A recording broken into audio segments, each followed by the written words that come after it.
Here and now, I give you my word. If you entrust me with the presidency, I will draw on the best of us, not the worst. I'll be an ally of the light, not the darkness. It's time for us, for we the people, to come together. And make no mistake, united we can and will overcome this season of darkness in America. We'll choose hope over fear, facts over fiction, fairness over privilege. I'm a proud Democrat, and I'll be proud to carry the banner of our party into the general election. So it's with great honor and humility I accept this nomination for President of the United States of America. But while I'll be a Democratic candidate, I will be an American president. I'll work hard for those who didn't support me, as hard for them as I did for those who did vote for me. That's the job of a president, to represent all of us, not just our base or our party. This is not a partisan moment. This must be an American moment. It's a moment that calls for hope and light and love, hope for our future, light to see our way forward, and love for one another. America isn't just a collection of clashing interests of red states or blue states. We're so much bigger than that. We're so much better than that. You know, nearly a century ago, Franklin Roosevelt pledged a New Deal in a time of massive unemployment, uncertainty, and fear.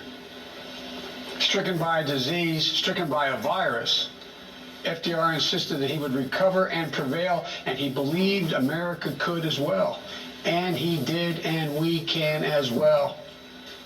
This campaign isn't just about winning votes. It's about winning the heart and, yes, the soul of America. Winning it for the generous among us, not the selfish. Winning it for workers who keep this country going, not just the privileged few at the top. Winning it for those communities who have known the injustice of a knee on the neck. For all the young people who have known only America being of rising inequity and shrinking opportunity, they deserve the experience of America's promise. They deserve to experience it in full. You know, no generation ever knows what history will ask of it. All we can ever know is whether we're ready when that moment arrives. And now history has delivered us to one of the most difficult moments America's ever faced. Four historic crises, all at the same time. A perfect storm.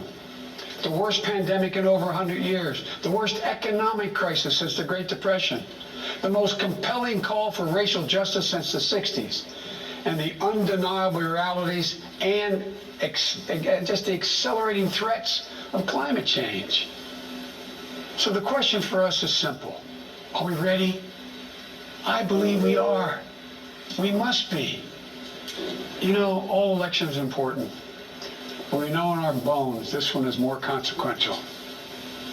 As many have said, America is at an inflection point. A time of real peril, but also of extraordinary possibilities.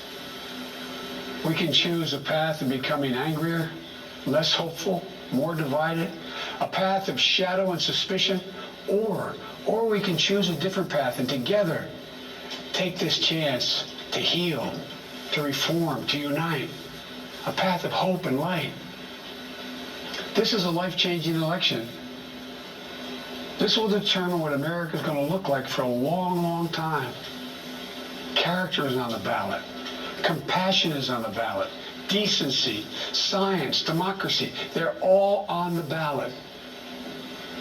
Who we are as a nation, what we stand for, most importantly, who we want to be, that's all on the ballot. And the choice could not be more clear. No rhetoric is needed. Just judge this president on the facts. 5 million Americans infected by COVID-19. More than 170,000 Americans have died. By far the worst performance of any nation on earth. More than 50 million people have filed for unemployment this year. More than 10 million people are going to lose their health insurance this year.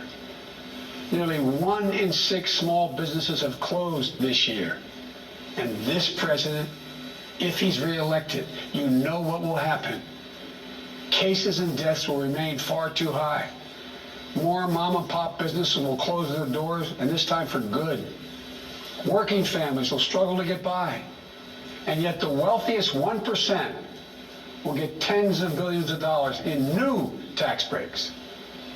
And the assault on the Affordable Care Act will continue until it's destroyed, taking insurance away from more than 20 million people, including more than 15 million people on Medicaid, and getting rid of the protections that President Obama worked so hard to get passed for people who have the 100 million more people who have pre-existing conditions. And speaking of President Obama, a man I was honored to serve alongside for 8 years as vice president, let me take this moment to say something we don't say nearly enough.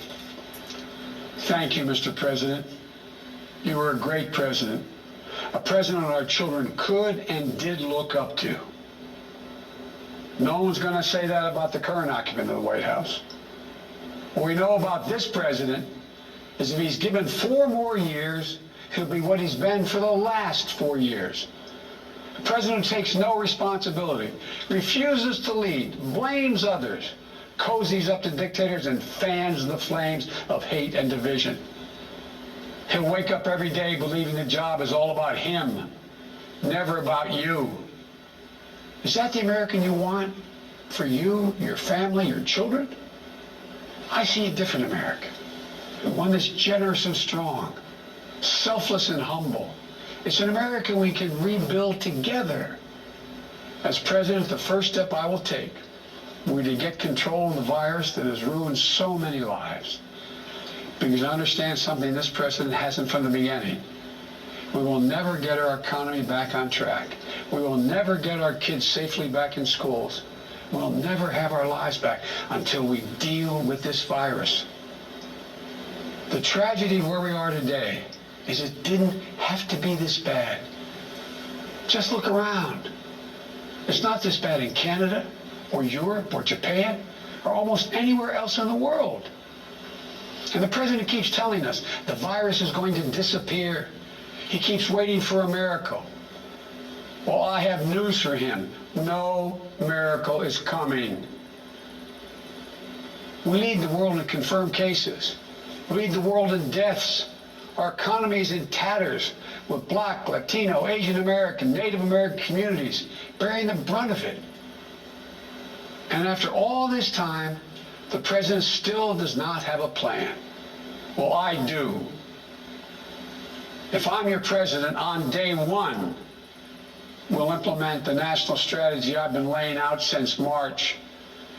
We'll develop and deploy rapid tests with results available immediately. We'll make the medical supplies and protective equipment that our country needs. We'll make them here in America, so we will never again be at the mercy of China or other foreign countries in order to protect our own people. We'll make sure our schools have the resources they need to be open, safe, and effective. We'll put politics aside. We'll take the muzzle off our experts so the public gets the information they need and deserve. Honest, unvarnished truth. They can handle it. We'll have a national mandate to wear masks, not as a burden, but as a patriotic duty to protect one another. In short, we'll do what we should have done from the very beginning. Our current president has failed in his most basic duty to the nation. He's failed to protect us. He's failed to protect America. And my fellow Americans, that is unforgivable. As president, I'll make you a promise. I'll protect America. I will defend us from every attack, seen and unseen, always, without exception, every time. Look, I understand. I understand how hard it is to have any hope right now.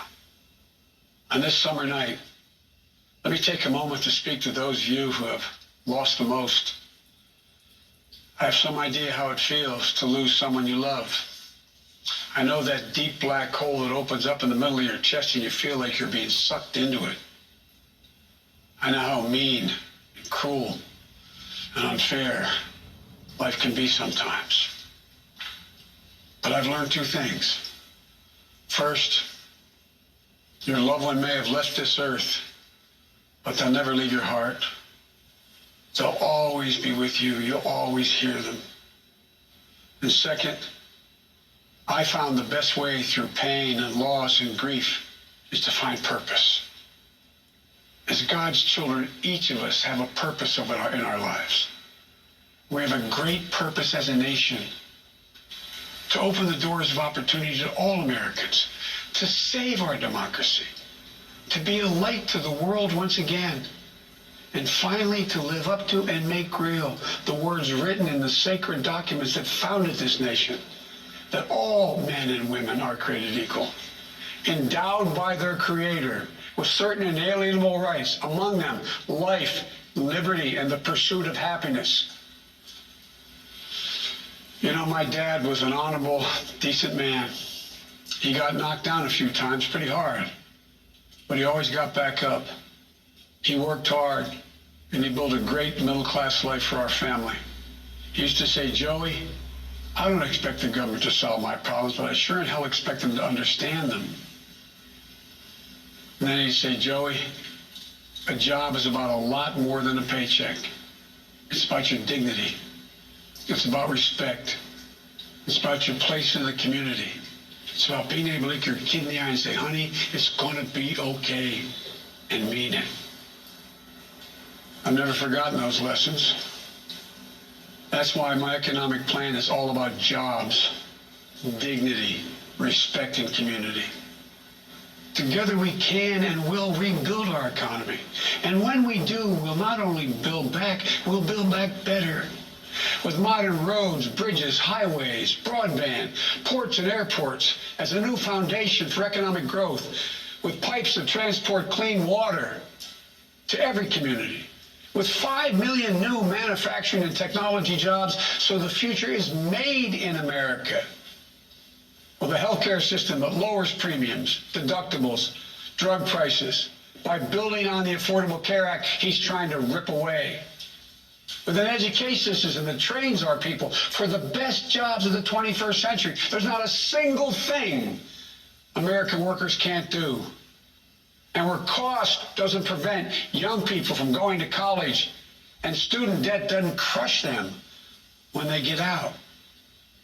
With a child care and elder care system that makes it possible for parents to go to work and for the elderly to stay in their homes with dignity.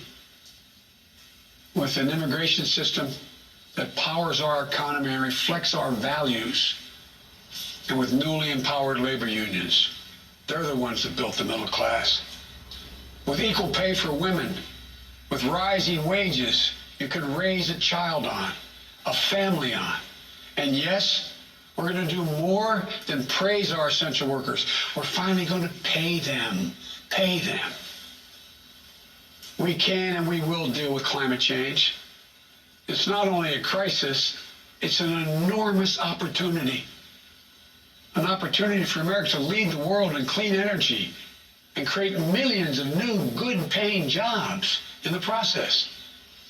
And we can pay for these investments by ending loopholes, unnecessary loopholes, and the president's $1.3 trillion tax giveaway to the wealthiest 1% and the biggest, most profitable corporations, some of which do not pay any tax at all. Because we don't need a tax code that rewards wealth more than it rewards work. I'm not looking to punish anyone. Far from it. But it's long past time the wealthiest people and the biggest corporations in this country paid their fair share. And for our seniors, Social Security is a sacred obligation, a sacred promise made. They paid for. The current president is threatening to break that promise. He's proposing to eliminate a tax that pays for almost half the Social Security without any way of making up for that lost revenue, resulting in cuts. I will not let that happen. If I'm your president, we're going to protect Social Security and Medicare. You have my word. One of the most powerful voices we hear in the country today is from our young people. They're speaking to the inequity and injustice that has grown up in America. Economic injustice, racial injustice, environmental injustice. I hear their voices. If you listen, you can hear them too. And whether it's the existential threat posed by climate change, the daily fear of being gunned down in school, or the inability to get started in your first job, it will be the work of the next president to restore the promise of America to everyone. And I'm not going to have to do it alone, because I'll have a great vice president at my side. Senator Kamala Harris. She's a powerful voice for this nation. Her story is the American story. She knows about all the obstacles thrown in the way of so many in our country. Women, black Americans, South Asian Americans, immigrants, the left out and the left behind. But she's overcome every obstacle she's ever faced. No one's been tougher on the big banks and the gun lobby. No one's been tougher in calling out the current administration for its extremism, its failure to follow the law, its failure to simply tell the truth. Kamala and I both draw from our families. That's where we get our strength. For Kamala, it's Doug and their families. For me, it's Jill and ours. I've said many times, no man deserves one great love in his life, let alone two. But I've known two. After losing my first wife in that car accident, Jill came into my life. She put our family back together. She's an educator, a mom, a military mom, and an unstoppable force. If she puts her mind to it, just get out of the way. She's going to get it done. She was a great second lady, and I know she'll make a great first lady for this nation. She loves this country so much. And I'll always have the strength that can only come from family. Hunter, Ashley, all our grandchildren, my brothers, my sister, they give me courage. They lift me up. Wally's no longer with us. Bo inspires me every day. Bo served our nation in uniform. A year in Iraq, a decorated Iraqi war veteran. So I take very personally and the profound responsibility of serving as Commander-in-Chief. I'll be a president who will stand with our allies and friends and make it clear to our adversaries the days of cozying up to dictators is over. Under President Biden, America will not turn a blind eye to Russian bounties on the heads of American soldiers. Nor will I put up with foreign interference in our most sacred democratic exercise, voting. And I'll always stand for our values of human rights and dignity. I'll work in common purpose for a more secure, peaceful, and prosperous world. History has thrust one more urgent task on us. Will we be the generation that finally wipes out the stain of racism from our national character? I believe we're up to it. I believe we're ready. Just a week ago, yesterday, was the third anniversary of the events in Charlottesville.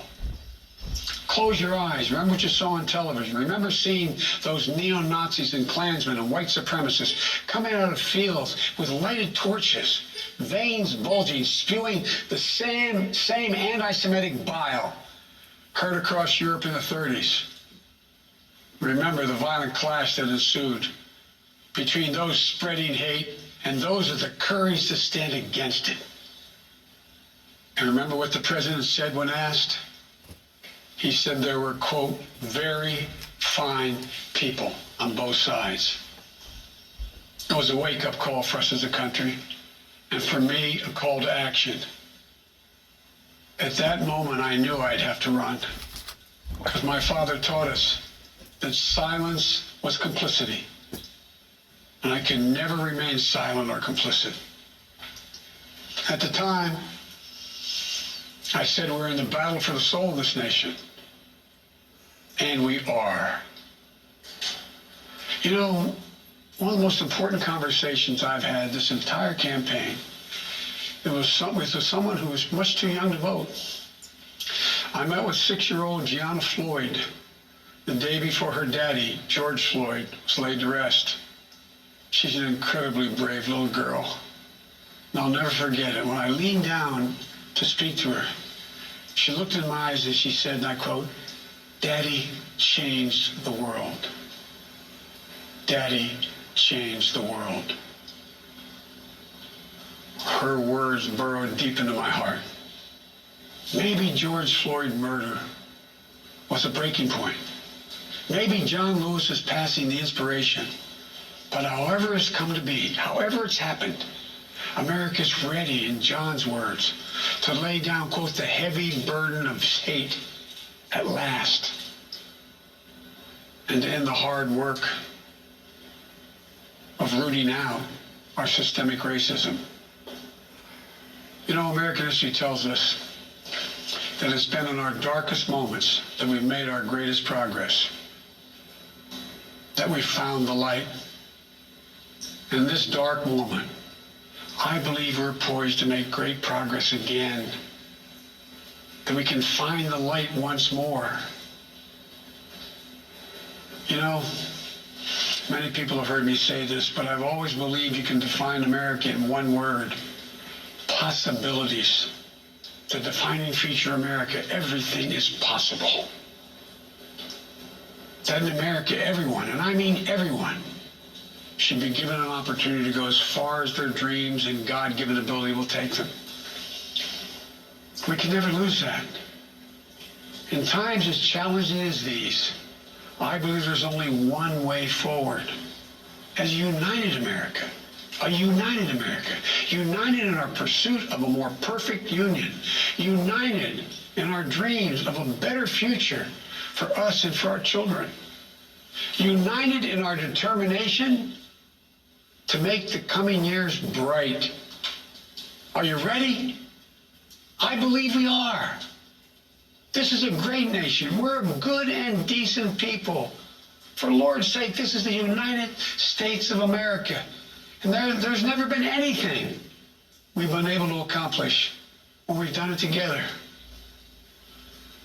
The Irish poet Seamus Heaney once wrote, "History says, don't hope on this side of the grave, but then, once in a lifetime, the longed-for tidal wave of justice can rise up and hope and history rhyme." This is our moment to make hope and history rhyme.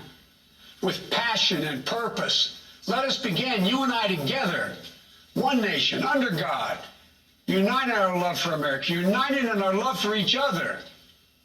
For love is more powerful than hate, hope is more powerful than fear, and light is more powerful than dark. This is our moment, this is our mission. May history be able to say that the end of this chapter of American darkness began here tonight, as love and hope and light join in the battle for the soul of the nation. And this is a battle we will win, and we'll do it together. I promise you. Thank you, and may God bless you, and may God protect our troops. Good night.